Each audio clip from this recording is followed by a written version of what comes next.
my channel. This video is a part of NISM Mutual Funds tutorial. I have already uploaded chapter 1 to 5 related to this playlist. I request you to watch those videos so that you get a better understanding on this full module. You can get the link to those videos in the description box at the end of this video as well as on the I button. So do not forget to watch those videos.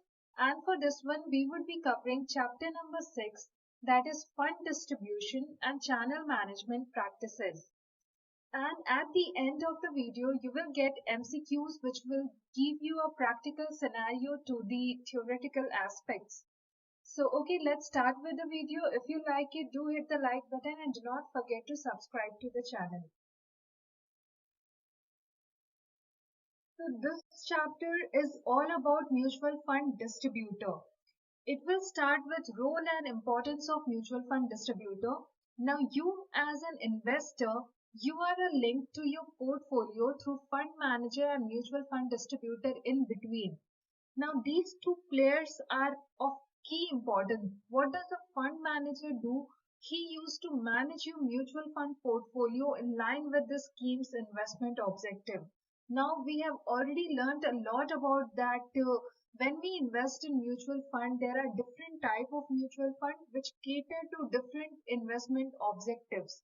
There are equity fund, debt funds. So people, investors with different objective, different financial goals can choose any of the scheme which suit their financial need. Now, fund manager, they try to construct a portfolio, an investment portfolio in which many companies, shares of many companies are included, bonds are included, gold instrument, real estate. So depending on that scheme. So a whole portfolio is constructed by the fund manager to fulfill the financial objective of the investor. Now, what a fund manager also basically do is EIC, that is called Economy, Industry and Company Analysis. Now, this analysis becomes important before the allocation of fund. So, whatever as an investor fund you have invested, there are professional fund managers who are skilled and knowledgeable in this particular area. So, before making that where should the investment be done, what should be the portfolio, the weightage of asset allocation. They do a proper EIC analysis. They try to analyze the whole economy. Then they try to analyze the industry, how the industry is performing. So there are different sectors and industries. So one try to analyze which industry can be favorable in the coming time, as well as the company analysis, which companies are performing well and which should be included in one particular fund according to the fund's objective to be fulfilled. So fund manager basically performs the major role in managing your invested amount and constructing a portfolio. Now second major player in this whole scenario is distributor, mutual fund distributor. This whole chapter will be about mutual fund distributors. So what they do, they try to assess the need, limitation, resource and financial goals of the investor. Before our money, as in our investors' money, go to the fund manager and they try to make a decision. Before that, we are the first link between our investment portfolio is the distributor. So we kind of get connected through the mutual fund distributors who try to assess our need, who try to recommend us a financial product where should we invest in terms of mutual fund scheme. So, for example, when you as an investor, you are not having much idea about mutual fund, you don't know where you should make investment, and you have just gone to a distributor. A distributor could be any AMC, it could be any agent, it could also be through online channel partners, so anyone could be distributor. Now, whatever source you choose, once you are going to the mutual fund distributor, they will try to recommend you a mutual fund scheme that where should you invest as per your financial need, as per your risk taking ability, as per your expected return. They will try to assess everything and then try to recommend you that which mutual fund scheme would be suitable for you. Now, this is what distributors act as a link between the investors as well as the fund managers. So you can just see over here that mutual fund distributors, they are acting as a link between the investor and the fund manager. So before the invested amount is going to fund manager, there is mutual fund distributor who is trying to assess the need of the investor, and they try to recommend that which scheme one should invest in.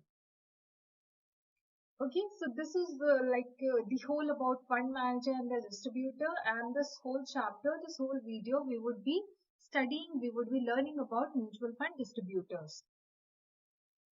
So now let's start with type of mutual fund distributor. You can basically categorize it in two parts, individual players and non-individual entities. So individual players, there are agents. We know that LIC, that is life insurance corporations, they are the key players in hiring agents. So they have this whole business scenario in which they try to hire maximum agents which can act as a link between their financial products and people making investment in their financial product. So individual players are the agents. These are the individual persons who are working as a mutual fund distributor. Then there could be non-individual entities. There are banks involved. We see that nowadays every bank is offering mutual fund as third party product. Mutual fund is basically not a banking product. Banking product is just the deposits and the loans. So whatever we see that nowadays banks are also offering mutual fund, banks are acting as distributor. They are trying to become a link between the mutual fund companies and the investors, because investors are having more trust built up on the banks. They are having holding their account, their money with the bank.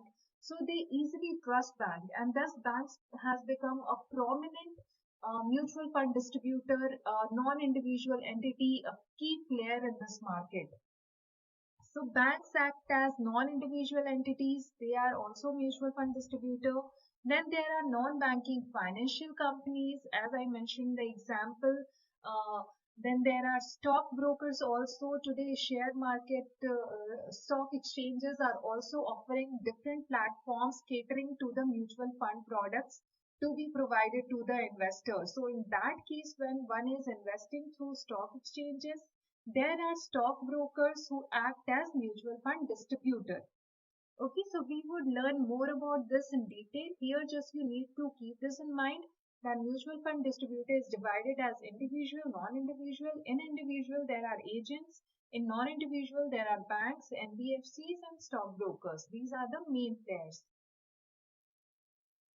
Now let's come to mode of distribution.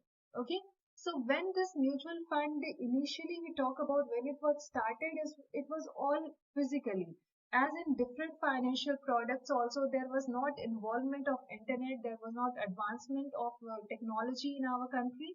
So at that period of time, mutual funds were distributed through the use of like printed paper, application forms that were printed on paper, and those application forms were provided to the investor.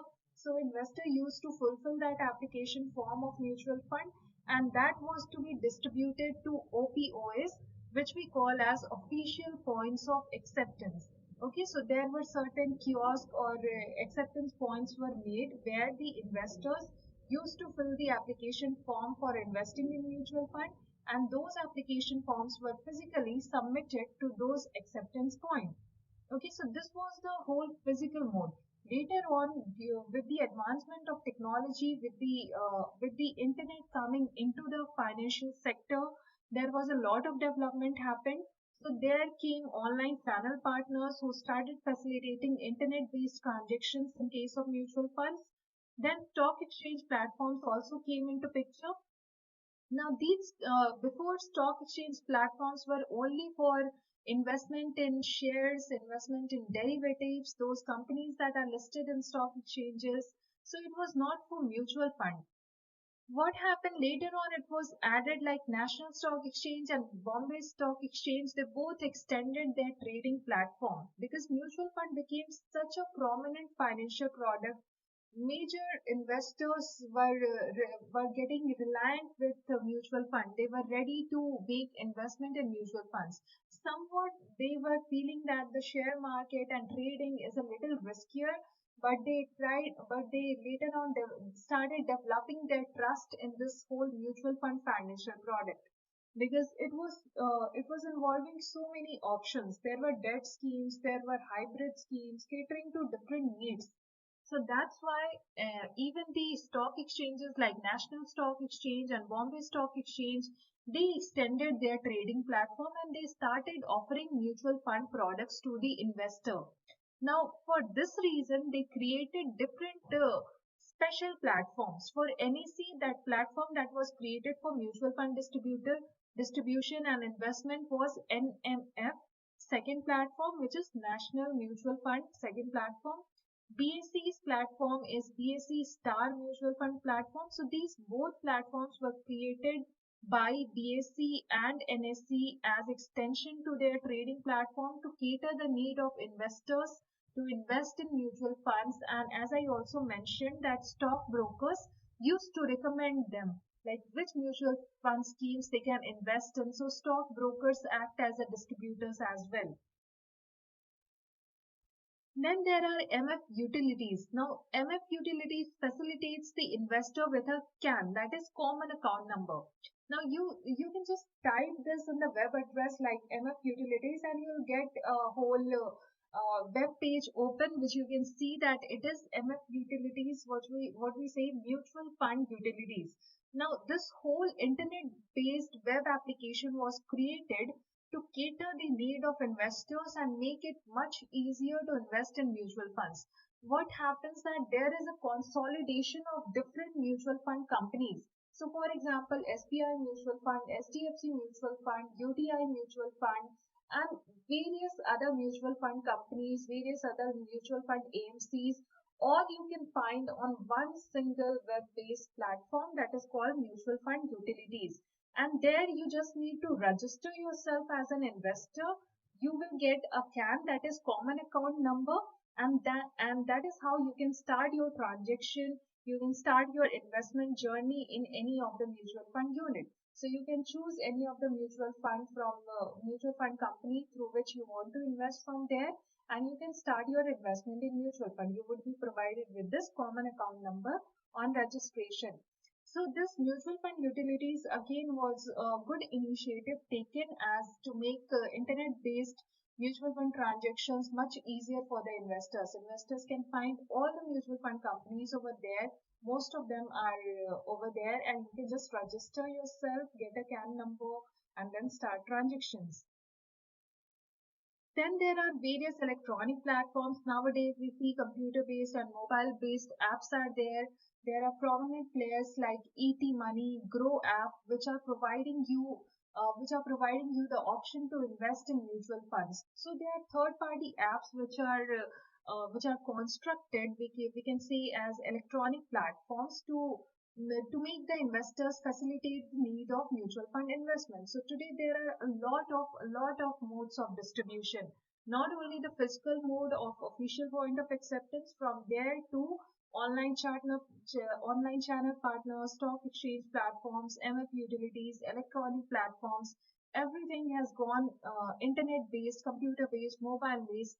So there's so much options nowadays for the investors to invest in mutual funds. You just need to notice all those names and modes of distribution so that it just click to your mind if you get any question, any multiple choice question related to this. So just remember the names and the basic function of it.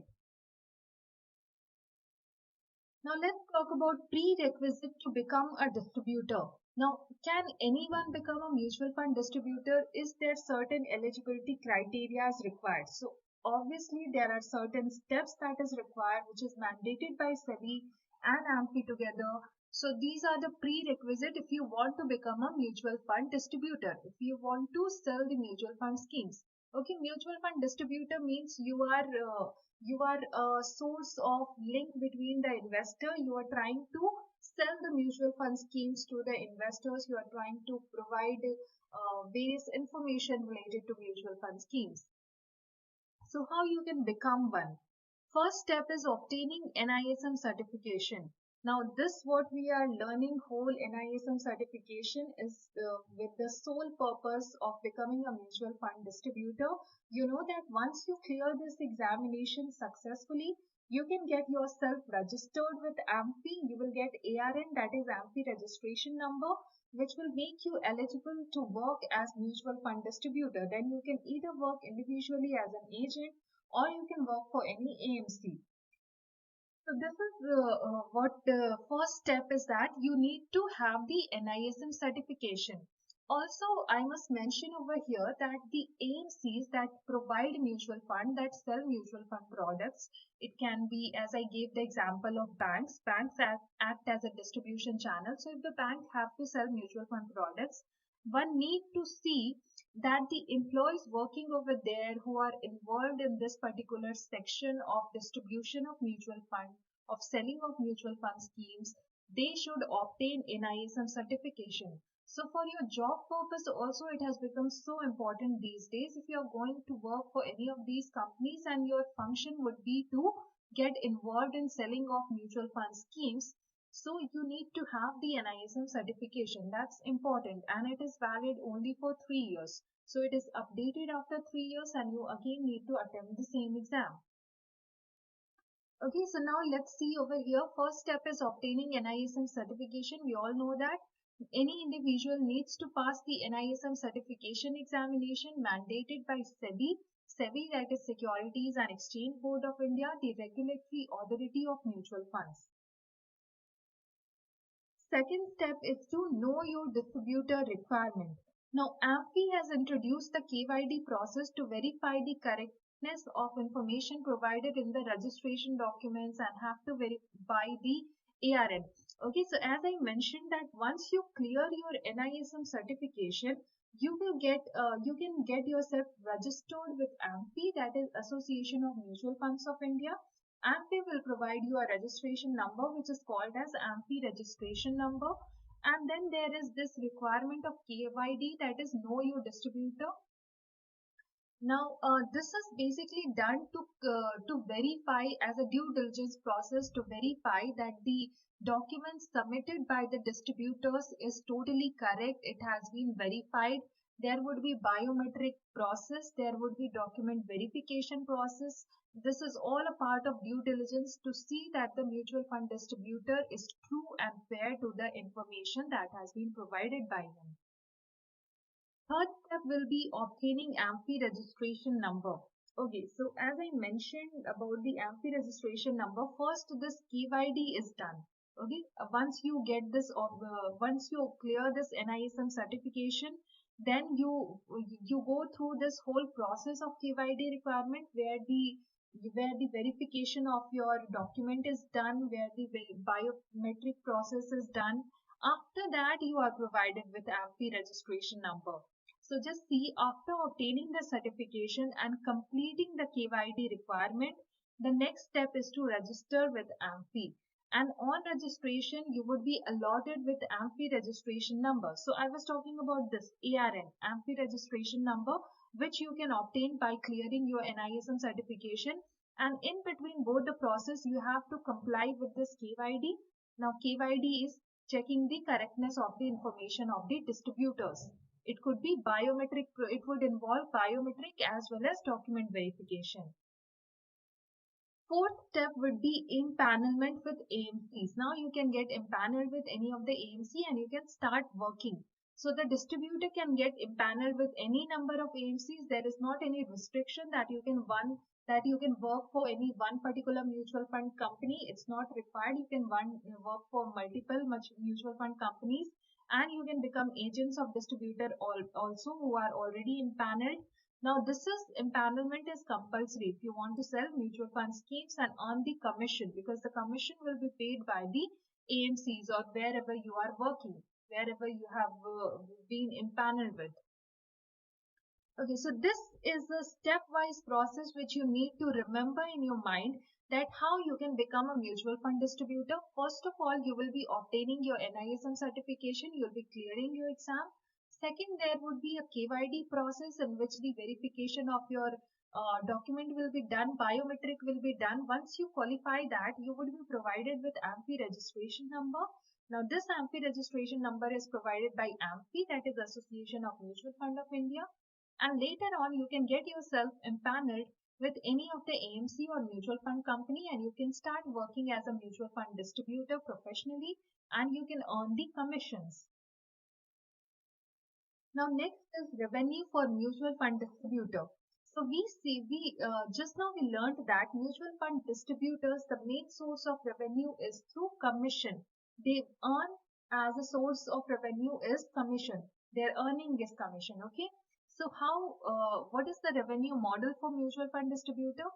First is transaction based model and second is AUM based model. So this was previously used, both the models. Nowadays it is trial commission, which we will be learning later. So let's see that transaction based model was that at the time of the transaction. So once you as a mutual fund distributor, you are able to convince any investor to invest in mutual fund scheme, and as soon as that investor will be doing transaction in the mutual fund investment, you will be earning your commission because you as a distributor, you have bought that investor to invest in that particular mutual fund.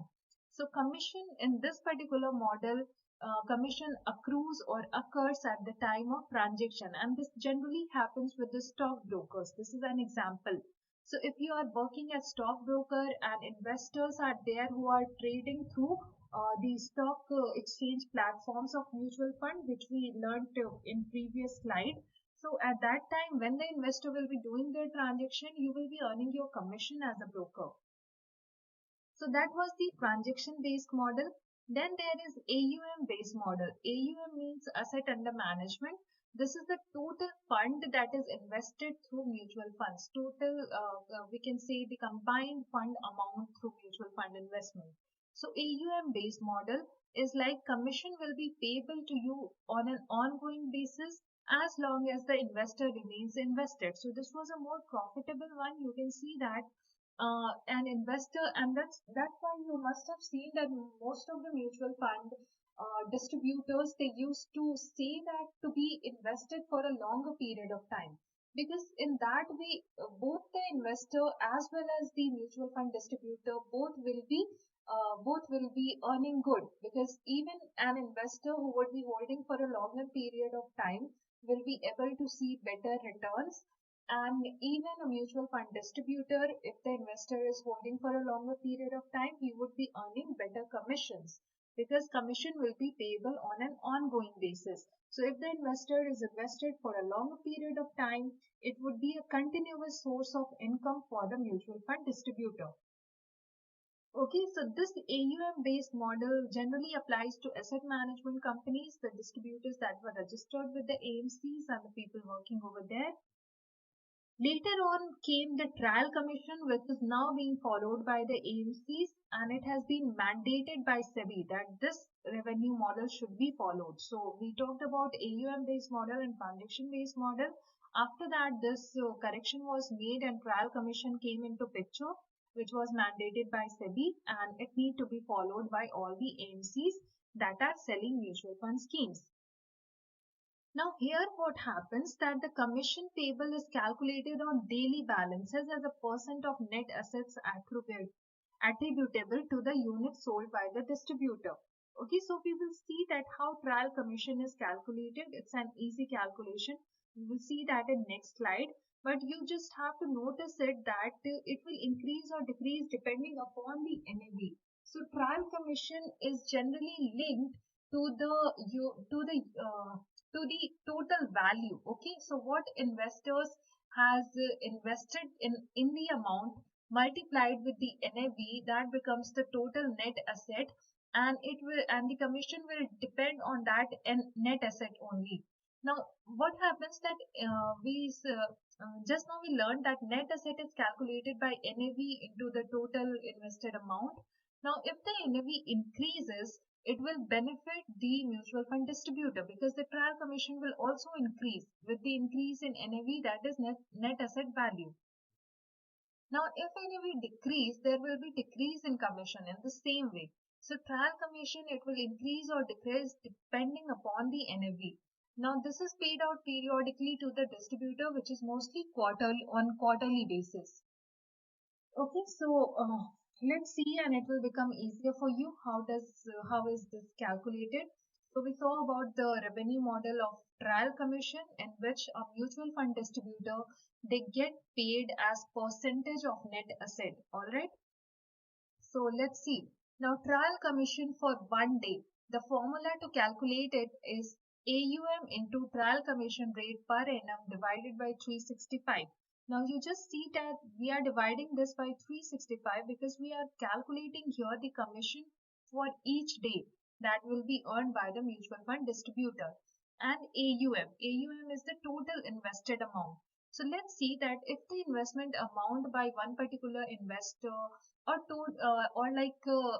through a mutual fund distributor, there has been 10 investors, and total 10 investors, they have invested a total amount of 10 lakh rupees. So let's see, the total investment amount is 10 lakh rupees. Now we have just assumed that trial commission rate is 1% per annum, yani yearly. It means yearly. Okay. So trial commission rate is 1% per annum. The total invested amount is 10 lakh rupees. Now, if you need to calculate the trial commission for 1 year, it would be 1% of this investment amount. So as I said that it would be a percentage of net asset. Net asset over here is investment amount, total investment amount. So 1% of 10 lakh rupees. So that is somewhere equal to 10,000 rupees. Okay, and here we saw that the formula was for 1 day. Okay, so if we are calculating trial commission for 1 day, we will dividing it by 365 days, and we will get the value rupees 27.397. So you can just remember this formula because it may be asked in your MCQ on how to calculate.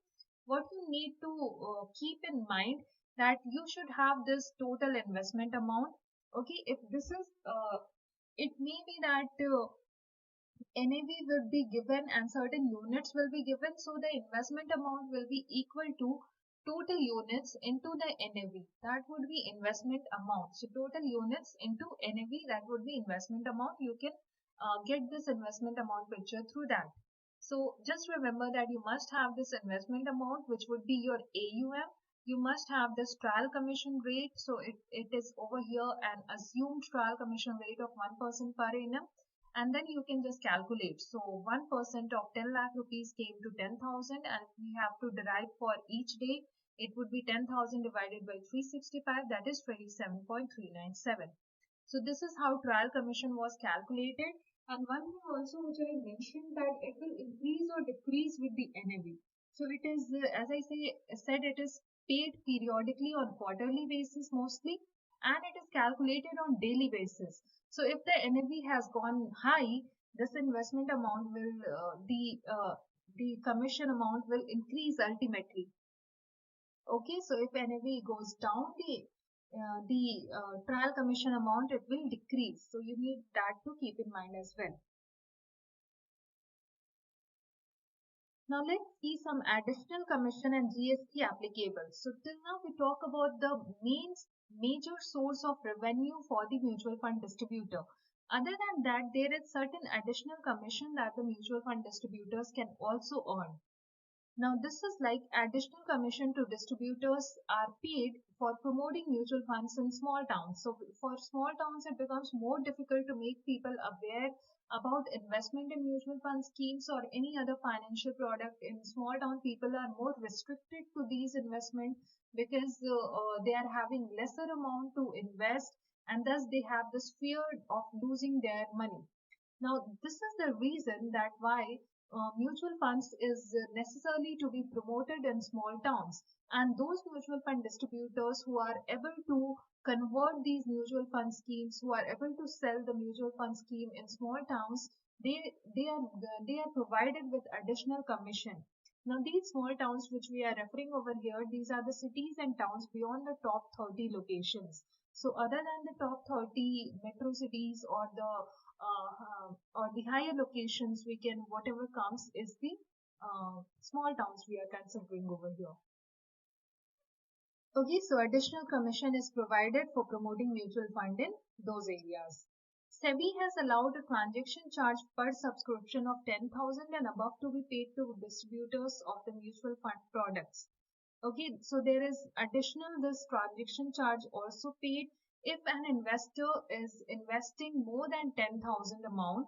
Then what is the transaction charge that can be paid, that can be an additional source of income to the mutual fund distributor? So let's see, if it is first time mutual fund investor who is investing more than 10,000 rupees, so there would be a transaction charge of rupees 150. Now this 150 would be a benefit for the mutual fund distributor. 150 would be deducted from the investor's amount. If the investor, if there is we talked about first time mutual fund investor, so 150 is deducted from the total invested amount of investor. And if the invested is other than first time mutual fund investor, so 100 rupees will be deducted from their invested amount. And both these transaction charges would be a benefit to the mutual fund distributor. So this is two additional source which we have learned over here, that they are paid additional commission for promoting in small towns. They are also paid transaction charge if there is investment amount of more than 10,000 by first time mutual fund investors and other than that. So 150 and 100 respectively.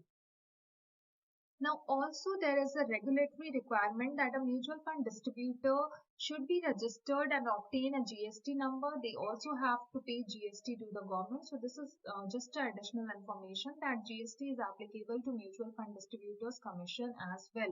So their earning is also applicable to the GST.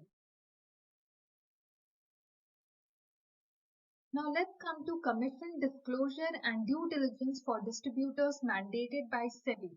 Now SEBI has mandated mutual fund companies, or what we say asset management companies, to disclose commission of distributors and conduct proper due diligence process. Due diligence means the whole verification process of documents and biometrics of distributors in following criteria. So let's just see what are those criteria. If there is multiple point of presence, so if the presence of the distributor is at multiple points, it is for more than 20 locations, in that case there should be the disclosure of the commission that is being paid to the distributor. There should be a proper due diligence process to be conducted. Second point, if the asset under management total invested amount raised is over 100 crore, more than 100 crore, then in that case, including the non-institutional category, in the non-institutional category, but including HNIs, that is high net worth individuals. So this is such a large amount that if the AUM asset under management is total over 100 crore, in that case also there should be a proper disclosure of the commission that is being paid to the distributors and the due diligence process again to be conducted properly. Commission received of over 1 crore per annum across industry. Okay, so if in this mutual fund industry the commission received is more than 1 crore per annum, if it is such a large amount, then the same thing will be applicable. The disclosures need to be done. Commission received of over 50 lakh from a single mutual fund or AMC. Okay, so this was across industry, which means for the whole mutual fund industry, which will include many AMCs. And this one is for one particular mutual fund company or asset management company. If the commission received is more than 50 lakhs, then the disclosures need to be made. And these disclosures of commission disclosures and due diligence process to be conducted, it should be properly documented and submitted to AMFI as well as SEBI. So AMFI, that I mentioned, Association of Mutual Fund of India, and SEBI, the regulatory authority. So it should be submitted to them as well, the disclosures of the commission of distributors. Now let's come to some additional information. Now let's just see that nomination facility is also available to the agents or distributors of mutual funds. So in case of any demise of mutual fund distributor, they whatever the commissions they are liable to earn, that could be passed to the nominees they have selected. Okay, so nomination facilities is applicable over here as well, because we just see that commission is the major source of revenue for a mutual fund distributor, and they depend on this as any person depending on the salary. So in that case, if anything unfortunate happens to the mutual fund distributor, he can appoint nominee who would be able to, who would be liable for his income. Now, change of distributor. Investor can always choose to change their distributor, and this need to be done through a written request. It could be online through the websites, it could be offline through physical forms. So it could be done through a written request, and you can always change your distributor from regular to direct. And mostly we have been recommending in different mutual fund videos that you should opt for regular, you should opt for direct mutual fund, you should get some knowledge in this mutual fund schemes, and then you should opt for direct mutual fund so that you can take your own investment decision and you can save on that cost that you are paying to the distributor. So you can cut on that cost you are paying to the distributor and you can increase your profit percentage. So this facility is provided to the investors. Anytime they want, they can change their distributor, they can directly invest, and they won't be AMCs, asset management companies, mutual fund companies. They can't neglect you on this issue. They can't ask you for any you. They can't like say to provide you no objection certificate. You don't have to comply with any of these things. You can just through a written request, if you are going physically to the branches, to the main points, there you have to submit the application form of the modification. If you are going through the internet, through websites, you can do it easily. You can just switch from regular to direct mutual fund. So you can always change your distributor. If you want to change the distributor from one AMC to another AMC, you are also having that option. Okay, so this was all for this video. Now we would be attempting certain multiple choice questions to get a practical idea, to get a practical exposure to your NISM exam. So let's start with it. First is, only individuals are allowed to distribute mutual funds in India. State whether true or false. Option A true, option B false. Correct option is option B false. Second, mutual fund distributor certification examination offered by Dash is required for becoming a mutual fund distributor. Option A, Securities and Exchange Board of India. Option B, National Institute of Securities Market. Option C, Association of Mutual Funds of India. Option D, National Skills Development Corporation. So option A is SEBI, option B NISM, option C AMP, option D NSDC. And the correct option is option B NISM. In what form do mutual fund distributors earn revenue? Option A, commission from mutual funds for distribution of schemes. Option B, fees collected from the investors. Option C, commission received from AMP. Option D, investment advisory fee from mutual funds. And the correct option is option A, commission from mutual fund companies for distribution of schemes. Mutual fund distributors can only earn upfront commission from the mutual fund. State whether true or false. Option A true, option B false. So the correct option is option B false. 5. Mutual fund distributors earn no commission when the investor chooses to invest in direct plans. State whether true or false. Option A true, option B false. The correct option is option A true. Transaction charge allowed by SEBI per subscription of 10,000 and above to be paid to distributors of the mutual fund products is rupees 100, rupees 150, rupees 200 and rupees 250. So the correct option is option B 150. And let me just mention it, it is missing over here. It is for first time mutual fund investors. Okay, 150 was applicable for first time investors. Which among the following is not a mode of mutual fund distribution? Option A NISM, option B online channel partners, option C stockbrokers, option D mutual fund utilities. So the correct option is option A NISM. That is not a mode of mutual fund distribution. So thank you for watching. This was all for this video. Do not forget to subscribe to the channel. I will be uploading more videos of this particular NISM playlist. It is according to the new syllabus. So you would be able to clear your exam with full confidence and easily. So thank you so much. Do hit the like button and do not forget to subscribe to the channel. Thank you all.